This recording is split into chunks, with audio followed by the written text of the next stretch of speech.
Who is Delphine LaLaurie? Warning: the following contains images of graphic violence and not suitable for all audiences. Viewer discretion is advised. Madame LaLaurie was a New Orleans socialite and serial killer who was believed to have tortured and murdered slaves in her household. Born during the Spanish colonial period, LaLaurie married 3 times in Louisiana and was twice widowed. She maintained her position in New Orleans society until April 10, 1834, when rescuers responded to a fire at her Royal Street mansion. They discovered bound slaves in her attic who showed evidence of cruel, violent abuse over a long period. LaLaurie's house was subsequently sacked by an outraged mob of New Orleans citizens. She escaped to France with her family. The mansion, traditionally held to be LaLaurie's, is a landmark in the French Quarter, in part because of its history and for its architectural significance. However, her house was burned by the mob, and the LaLaurie mansion at 1140 Royal Street was in fact rebuilt after her departure from New Orleans. Early life and family history. Marie Delphine McCarty was born in New Orleans, Spanish Louisiana, on March 19, 1787, as one of 5 children. Her father was Louis Barthélemy de McCarty, originally Chevalier de McCarthy, whose father Barthélemy de McCarthy moved the family to New Orleans from Ireland around 1730, during the French colonial period. The Irish surname McCarthy was shortened to McCarty or de McCarty. Her mother was Marie Jean Larrable, also known as the Widow LeConte, as her marriage to Louis B. McCarty was her second. Both of Delphine's parents were prominent in the city's European Creole community. Her uncle by marriage, Esteban Rodriguez Moreau, was governor of the Spanish-American provinces of Louisiana and Florida during 1785 to 1791, and her cousin, Augustine de McCarty, was mayor of New Orleans from 1815 to 1820.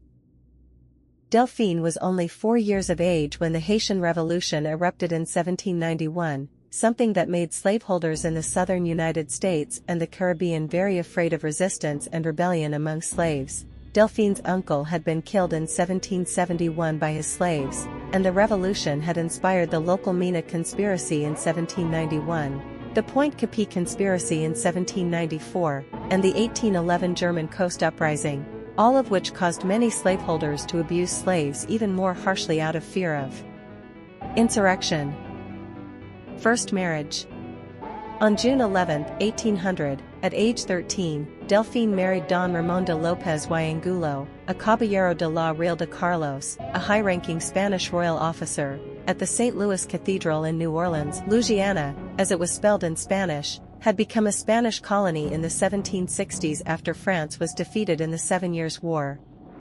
In 1804, after the American acquisition of what was then again a French territory, Don Ramón had been appointed to the position of Consul General for Spain in the territory of Orleans, and was called to appear at the royal court in Madrid. While en route with Delphine, who was then pregnant, Don Ramón suddenly died in Havana. A few days after his death, Delphine gave birth to his daughter, Marie Borja Delphine López y Angulo de la Candelaria, nicknamed Borquita. The widowed Delphine and her child returned to New Orleans. Second marriage and death of husband. In June 1808, aged around 21, Delphine married Jean Blanc, a prominent banker, merchant, lawyer, and legislator. At the time of the marriage, Blanc purchased a house at 409 Royal Street for the family, which became known later as the Villa Blanc. Delphine had 4 children by Blanc, named Marie-Louise Pauline, Louise-Marie Laure, Marie-Louise Jean, and Jean-Pierre Paulin Blanc. The elder Jean Blanc died in 1816. Third marriage. On June 25, 1825, Delphine married her third husband, physician Leonard Louis Nicolas LaLaurie, who was 15 years her junior. In 1831, she bought property at 1140 Royal Street, which she managed in her own name with little involvement of her husband.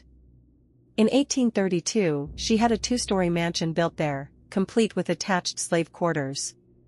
She lived at the residence with her third husband and 2 of her daughters, and maintained a central position in New Orleans society. The marriage soon showed signs of strain, however, On November 16, 1832, Delphine petitioned the First Judicial District Court for a separation from bed and board of her husband, in which Delphine claimed that LaLaurie had treated her in such a manner as to render their living together unsupportable, claims which her son and two of her daughters by Jean Blanc confirmed. The separation does not seem to have been permanent, as Dr. LaLaurie was present at the Royal Street house April 10, 1834, the day of the fire. Torture and murder of slaves, and 1834 LaLaurie Mansion fire. Black and white drawing of an engraved door, recessed several feet into a stone archway. An artist's depiction of the entryway to 1140 Royal Street, c. 1888. Accounts of Delphine's treatment of her slaves, between 1831 and 1834, vary. Harriet Martineau, writing in 1838, recounting tales told to her by New Orleans residents during her 1836 visit, claimed that slaves of LaLaurie were observed to be singularly haggard and wretched when compared to other enslaved individuals. However, at least in public appearances, LaLaurie was seen to be generally polite to black people, and solicitous of the health of those enslaved. Funeral registers between 1830 and 1834 document the deaths of 12 slaves at the Royal Street Mansion. Although the causes of said deaths are not mentioned, infectious diseases could easily have been the cause. These deaths included a woman named Bon, ca. 1803, February 7, 1833, a cook and laundress, and her 4 children, Juliet, c. 1820, February 21, 1833, died age 13, Florence, c. 1821, February 16, 1831, d. age 10, Jules, c. 1827, May 29, 1833, d. age 6, and the youngest, Leontine, c. 1829, August 26, 1831, d. age 4, respectively. Bon had previously been enslaved by a refugee from Saint-Domingue, and was described during her sale as a chronic runaway, with an influx of white and free Saint-Dominguean refugees of color and those whom they had enslaved. The fear of slaves from Saint-Domingue still lingered in Louisiana. Court records of the time show that LaLaurie freed 2 slaves, Jean Lewis in 1819 and De Vince in 1832. Martineau wrote that public rumors about her mistreatment of slaves at the Royal Street residence were sufficiently widespread, so much so that a local lawyer was dispatched to the property to remind LaLaurie of the laws for the upkeep of slaves. During this visit, the lawyer found no evidence to suggest wrongdoing or mistreatment of slaves by LaLaurie. Martineau also recounted other tales of LaLaurie's cruelty that were whispered amongst New Orleans residents around 1836, saying that, subsequent to the visit of the lawyer, one of LaLaurie's neighbors saw an 8-year-old slave girl fall to her death from the roof of the mansion while trying to avoid punishment from a whip-wielding LaLaurie. The girl's body was subsequently buried on the mansion grounds. Jean Delavigne, in her 1945 account, gave the child's age as 12 years old and named her as Leah, or Leah. Later writers elaborated on the case, saying that Leah had been brushing Delphine's hair when she hit a snag, causing LaLaurie to grab a whip in anger and chase her. According to Martineau, this incident led to an investigation of the LaLauries, in which they were found guilty of illegal cruelty and forced to forfeit 9 slaves of the household. These 9 enslaved people were bought back by the LaLauries through an intermediary relative, and thus returned to the mansion. Similarly, Martineau recounted stories that LaLaurie kept her cook starved and chained to the kitchen stove, beating her daughters when they attempted to feed themselves or others. On April 10, 1834, a fire broke out in the Royal Street Mansion, beginning in the kitchen. When police and fire marshals reached the residence, they found a 70-year-old cook chained to the stove by her ankle. The cook later said that she had set the fire as a suicide attempt because she feared being punished, stating that slaves taken to the uppermost room never came back.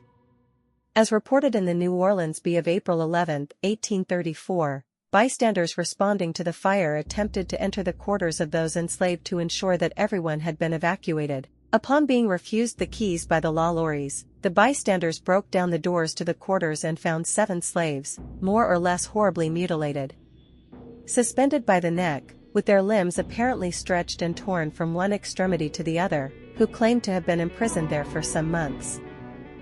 One of those who entered the premises was Judge Jean-François, J.F. Canonge, who subsequently deposed to having found in the LaLaurie mansion, among others, a negress.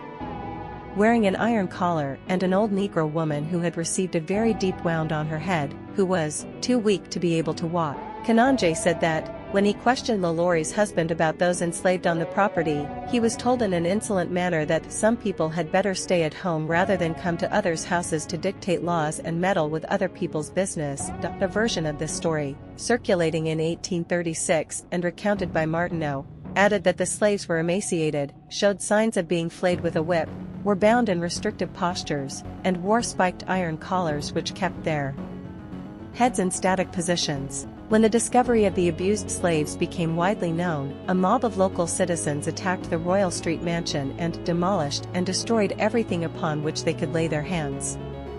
A sheriff and his officers were called to disperse the crowd, but, by the time the mob left, the property had sustained major damage, with scarcely anything remaining but the walls.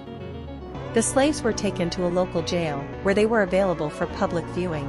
The Bee reported that, by April 12, up to 4,000 people had attended to view the slaves to convince themselves of their sufferings. Escape from justice and self-imposed exile in France. Black and white image of copper plate, bearing text reading Madame LaLaurie, née Marie Delphine McCarty, décédée à Paris, le 7 December, 1842, à l'âge de 6. Copper plate found in St. Louis Cemetery No. 1, which claims that LaLaurie died in Paris in 1842. LaLaurie's life after the 1834 fire is not well documented. Martineau wrote in 1838 that she fled New Orleans during the mob violence that followed the fire, taking a coach to the waterfront and traveling, by schooner, to Mobile, Alabama, and then to Paris. By the time Martineau personally visited the Royal Street mansion in 1836, it was still unoccupied and badly damaged, with gaping windows and empty walls. Later life and death.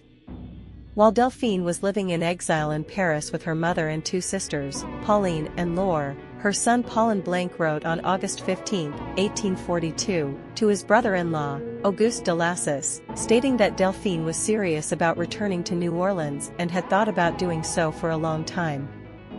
He wrote in the same letter that he believed that his mother never had any idea about the reason for her departure from the city. Despite Delphine's bad mood and her determination to return, the disapproval of her children and other relatives had apparently been enough for her to cancel her plan. The circumstances of LaLaurie's death are also unclear. In 1888, George Washington Cable recounted a popular but unsubstantiated story that LaLaurie had died in France in a boar hunting accident. In the late 1930s, Eugene Backus, who served as sexton to St. Louis Cemetery No. 1 until 1924, discovered an old, cracked copper plate in Alley 4 of the cemetery. The inscription on the plate read, Madame LaLaurie, née Marie Delphine McCarthy, décédée à Paris, le 7 December, 1842, à l'âge de 6. The English translation of the inscription reads, Madame LaLaurie, born Marie Delphine McCarthy, died in Paris, December 7, 1842, at the age of 6.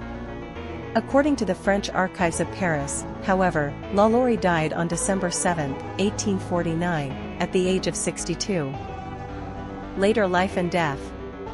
While Delphine was living in exile in Paris with her mother and two sisters, Pauline and Laure, her son Paulin Blanc wrote on August 15, 1842, to his brother-in-law, Auguste de Lassus, stating that Delphine was serious about returning to New Orleans and had thought about doing so for a long time.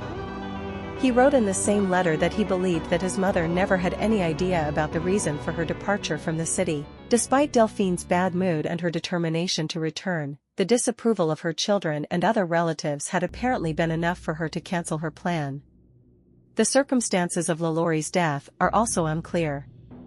In 1888, George Washington Cable recounted a popular but unsubstantiated story that LaLaurie had died in France in a boar hunting accident. In the late 1930s, Eugene Backus, who served as sexton to St. Louis Cemetery No. 1 until 1924, discovered an old, cracked copper plate in Alley 4 of the cemetery. The inscription on the plate read, Madame LaLaurie, née Marie Delphine McCarthy, décédée à Paris, le 7 December, 1842, à l'âge de 6. The English translation of the inscription reads, Madame LaLaurie, born Marie Delphine McCarthy, died in Paris, December 7, 1842, at the age of 6. According to the French Archives of Paris, however, LaLaurie died on December 7, 1849, at the age of 62.